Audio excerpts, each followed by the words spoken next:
সন্দেশখালীতে আক্রান্ত ইডি গতকালের পর আজও থমথমে পরিবেশ। যে খবরের দিকে এই মুহূর্তে নজর রেখেছি, সন্দেশখালীতে গতকালই আক্রান্ত হচ্ছে ইডি আধিকারিকরা। এখনো পর্যন্ত থমথমে পরিবেশ, শুনশান এলাকায় চলছে পুলিশের টহলদারি, স্বাভাবিক রয়েছে যান চলাচল। সন্দেশখালীতে বেনজির সংঘর্ষ, গতকালের পর আজও থমথমে পরিবেশ, শুনশান এলাকায় চলছে পুলিশের টহলদারি। গতকালের পর আজ কি পরিবেশ রয়েছে সেখানে, সেই প্রতিবেদন তুলে ধরেছে আমাদের প্রতিনিধি প্রবীর, দেখাবো আপনাদের। আমরা এই মুহূর্তে দাঁড়িয়ে আছি সন্দেশখালীর দাপুটে তৃণমূল নেতা শেখ শাহজাহান। সেই শেখ শাহজাহানের বাড়িতে গতকালকের ইডি হানা দিয়েছিল। ইডির হানা ঘিরে কিন্তু ব্যাপক উত্তেজনা সৃষ্টি হয়েছিল এলাকায়।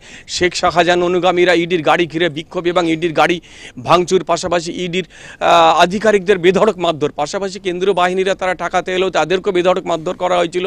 3 জন ইডি আধিকারিক আহত অবস্থায় এখনও কলকাতার একটি বেসরকারি নার্সিংহোমে ভর্তি আছে। তবে আজ সকাল থেকেই কিন্তু এলাকায় একটা থমথমে ভাব দেখা যাচ্ছে। এলাকায় তেমন বেশি গাড়ি ঘোড়া চলাচল করছে না, তবে কিছু কিছু গাড়ি এখনও পর্যন্ত স্বাভাবিক আছে পরিবহন দপ্তরের। এলাকার মানুষ কিন্তু এখনও বাইরে বেরোতে সেইভাবে দেখা যাচ্ছে না, তবে চাপা একটা ব্যাপক উত্তেজনা রয়েছে এই মুহূর্তে।